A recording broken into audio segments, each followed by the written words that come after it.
Hi, my name is Kofivi Woglu, and this is an example of basically content management in the WordPress CMS. I'm unable to use client works due to privacy and client confidentiality. So basically, I just spin up an example site in WordPress, and I'm going to show you like creating a page, how to add post, basically adding plugins and changing themes and stuff like that, adding images. Basically those are like one of basically the main thing when it comes to content management in WordPress CMS. So the first thing, actually, let's add an image since we're going to be using it in the future. So you can go into media, add media file, you can drag and drop or select. I'm going to old pictures. And yeah, it's uploaded. So the next thing I'm gonna do is basically create a page. So go to pages, add page, and it's you can choose from themes, um, starter themes and stuff like that. Um, but excuse me, pattern. But I'm just gonna close that out. So you can add, so basically the first box is going to be the title of the page. So I'm going to create a resource page. So this is the title of the page. Always save draft if somebody is going to review it, especially when you're working in a company environment. Always do your best to save draft first, and then whoever is above you or whoever give you to do the edits and stuff like that, they are going to proofread it, double check your work if possible, or if you're gonna be the one, even at that point, still save it until it is time to publish. And if you want to schedule the publishing day, you can also do that. If you just click here, you can choose, like, for example, December the 21st. And as you can see, it changed here. Instead of publish, it says schedule. You can schedule your post. I'm gonna go back to November. And if you have multiple people on your WordPress account and stuff like that, you can change the author. But since we are the only one here, it only give us the option um, to for one person. Template. You can, so this is more of a job of the developer. So developer, they will create different templates. Excuse me, create different templates that you can choose from. And if you want to choose from those templates, you can choose it from here, or you can create a new template. So many options here. Um, and slug. So actually, let me publish this and view page. So this is going to be the slug of the page. So this has to do with the URL. So if you want this to be resources page in the URL, you can do that by changing the slug. So you can change that by changing the slug. So here we can just add dash page, save, and then as you can see, it's updated here, resource page. Okay. Um, and obviously, if you want to delete the site, you can move to trash. Another thing, set feature image. I'll actually show you a picture, 9 views. So if you want to set picture, basically, if you have like different posts, article posts and stuff like that, and you're gonna display it in a list column, or yeah, list column, and you want it to be like this, and you want the image to show, this is what a featured image is. So if you want to set an image like that, you can click set featured image, and is gonna give you the options to choose from your media library, or also you can upload a new media. So I'm just gonna choose this one, set feature image, and once I've done that, I will click save. So the moment I click save, everything is gonna be update, publish, and everything like that. I can replace the image if I choose to, and also if I want to add alt text to it, image of me, I can also do such thing. Alright, so basically this is the title of the page, and then here you can have you can put everything that is going to be in the body of the page. So the new Gutenberg editor uses what is called blocks. So a paragraph tag, it for example, is going to be a block. The header, for example, is going to be a block. Image is going to be a block. So you can choose from so many blocks. So here we're going to put, for example, a paragraph, right? Let me just choose from Lipsum. There we go. And I'm just going to paste this. This is a paragraph block. And then if we press enter or click out of it, it's gonna give us an option to add another block. So let's add a header block. So h2 block, list of food. And then if we press enter, it's gonna give us an option to click another block. So I am going to add a list. For example, spaghetti, pizza,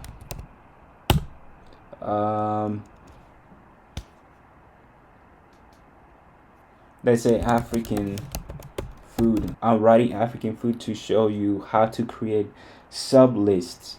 So I can press enter and then type in, for example, jollof rice. And then if I want to create a sub list, I can just highlight this or just make sure that this block is the one that is selected, and then go here and then indent it. There, now I have sub lists, jollof rice, fufu, and then I can press enter twice to go back to the original list. Yeah, that's how you create a list. And I can press enter again to give the option to create another block. Image from library, or if, for example, if you're hosting your images on AWS, for example, you can also just copy the image URL from there and just paste it here, or you can upload from your computer directly or choose from the media file. And I'm just gonna choose from the media file, and there we go, we have image right here. So if you click on this blue button, you're gonna see all the options that already comes with WordPress, the Gutenberg editor, by default. Of course you can create custom blocks, but this is more of for the developer to actually do. Yeah, there are so many things that you can do here. You can create custom blocks, embed YouTube videos and different things here.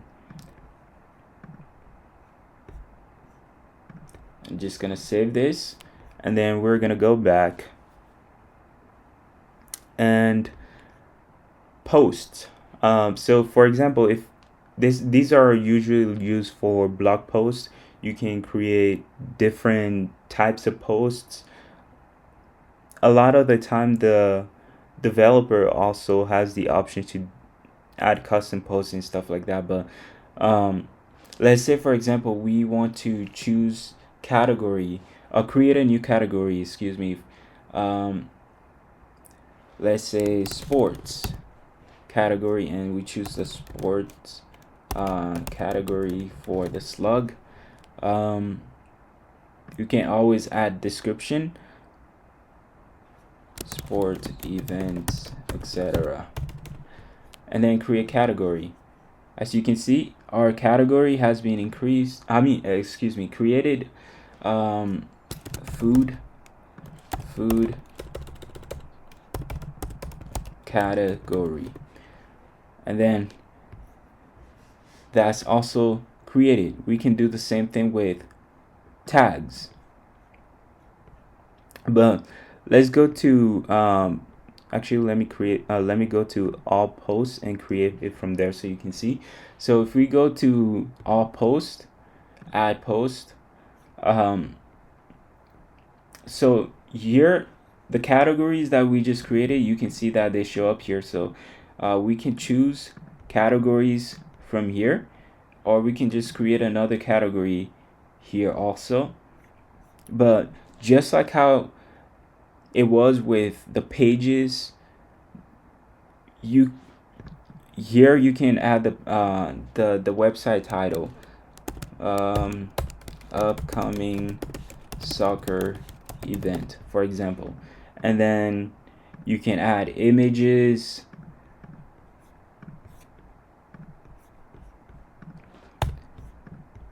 and paragraph,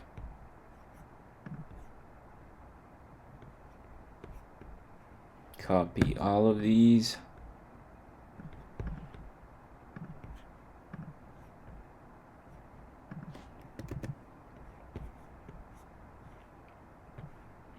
obviously can change text color and all of those things, but we're just gonna keep it black for now. Like say for example we want to create a list, a link to google.com, for example. We can just highlight whatever we want to link, and just press the link button.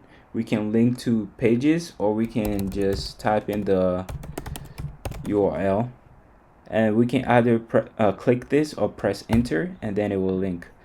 So if we actually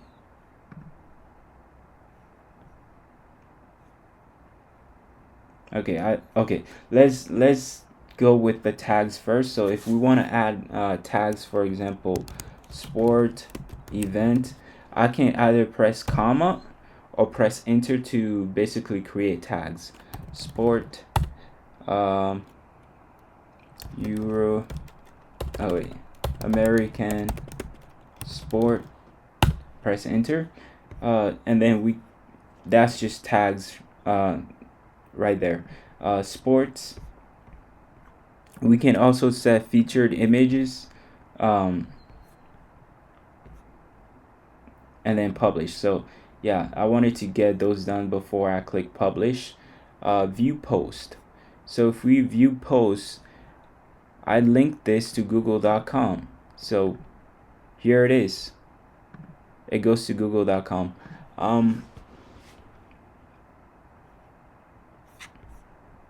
And that's how you create posts and the categories and tags. If we want to change the theme of the site, for example, we can go to appearance. This is rare, actually almost like never if you're doing content management only, but it's always good to know if you want to change the theme. For example, these are the default themes that comes with WordPress. If a developer created a new theme, they actually are going to create it in a folder, and the moment they create that folder and push it to the production environment, it should automatically show up here. But yeah, you can add new themes. There are so many themes to choose from. But yeah, this is themes. So let's say, for example, we want to install plugins. For example, let's say we want to install the Yoast SEO plugin. We can go to plugins, add plugin, and type in Yoast SEO and click install now. So when you click install now, it's not actually gonna get it ready for you to use. It's just gonna install it, but in order to actually use it, you have to activate the plugin. This is for every single plugin. Even if your developer created it, push it to the production environment for you to use and everything like that, you still have to activate those plugins in order to use them. So normally if you click Yoast SEO, it's gonna ask you to configure everything before you use it. But I think I already did that from previous recording. So let's go to a page and try to edit it, for example. And let me open this. So right now it shows resource example site. Let's say I want to change the page title to resources page. I can do that by putting that in the SEO title, and also I can change the slug, and as you can see, it also update here. And the meta description, this is the resources page. And there's so much more that you can do here also, but these are the main basics when it comes to implementing SEO.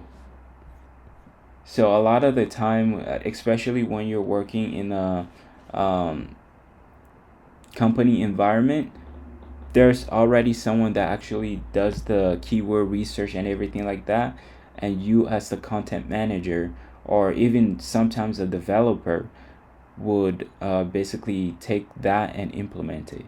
So let's click save, and then if we go to the site and refresh it, it's going to change to resource page.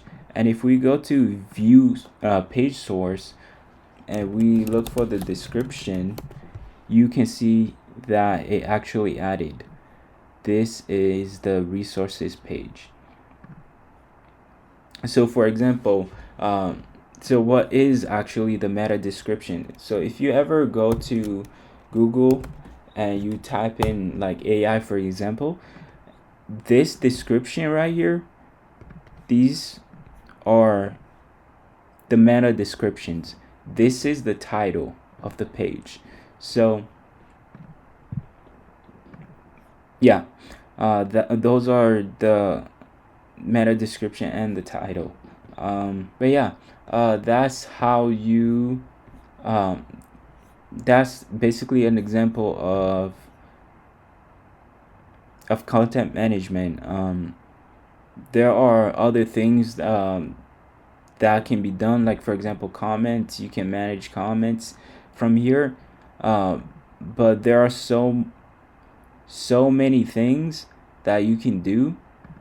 But when it comes to the basics of content management and stuff like that, creating pages, adding links, editing the content, that goes over basically the things that you need to know. So let's say, for example, you want to back up your website, and a lot of the time when you are about to change the theme and or make major changes, basically back up the site so that you have something to go back into. Let's say, for example, if things break.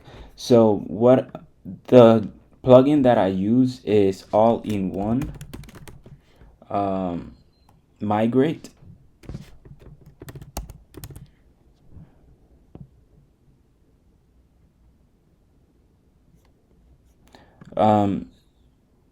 All-in-one migrate. So install, activate.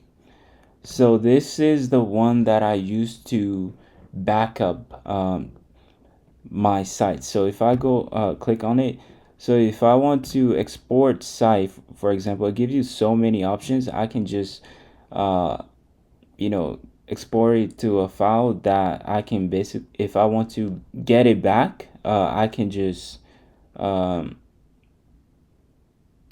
drag and drop into it. So also this, basically what this is gonna do is give you a full download of the system, your CMS system. You can also give this to a developer to basically set up their environment if they want to, for example, set up a local environment. But there are there are different ways to do that, but this is like one of the ways. Um, you also have FTP, but yeah, if you want to back up, also this is another way. I tend to use the exporting because that one actually just it does much better personally for me. But another way is through the backup tab. You can create a backup. The moment you say create backup, it's automatically going to create that for you, and you can download it. As you can see, it shows up here. I can just download it, or if something happened and I want to restore to this specific backup, I can just do that. So that's how I handle my backups. I use the all-in-one WP migration plugin. If you want to see your sitemap, for example, this is how you do it. I use Yoast SEO to do it.